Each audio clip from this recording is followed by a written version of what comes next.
Assalamualaikum warahmatullahi wabarakatuh. Nama saya Marulia Sonangan Harahap.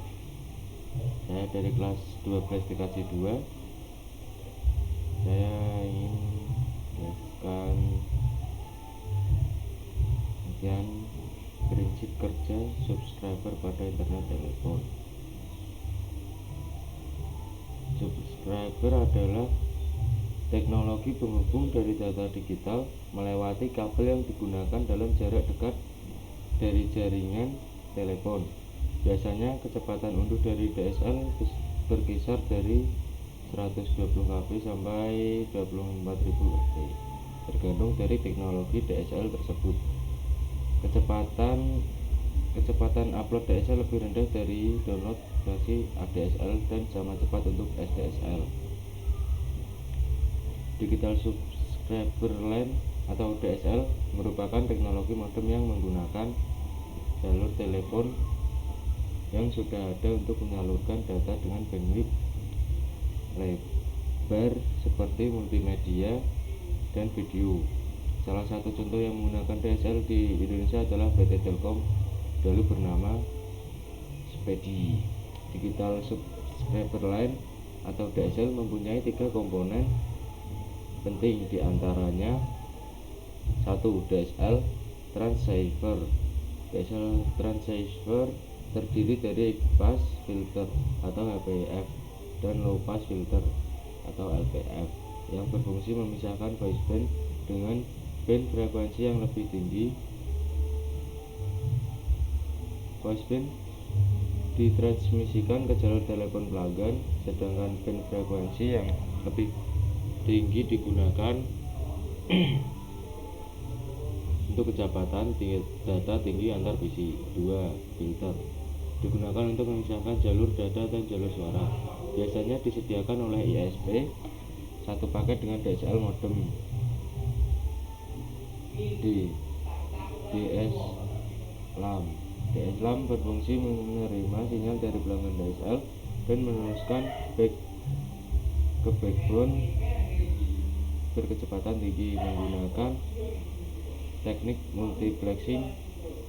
DSLAM terhubung dengan line DSL dengan kombinasi Asynchronous Transfer Mode atau ATM, frame relay atau IP. DSLAM memiliki fungsi sebagai berikut. Prinsip kerja subscriber pada internet telepon. Asymmetric Digital Subscriber Line atau ADSL menggunakan kabel telepon yang telah ada, jadi bukan fiber optik. ADSL juga dijuluki revolusi di bidang internet atau istilah aslinya broadband.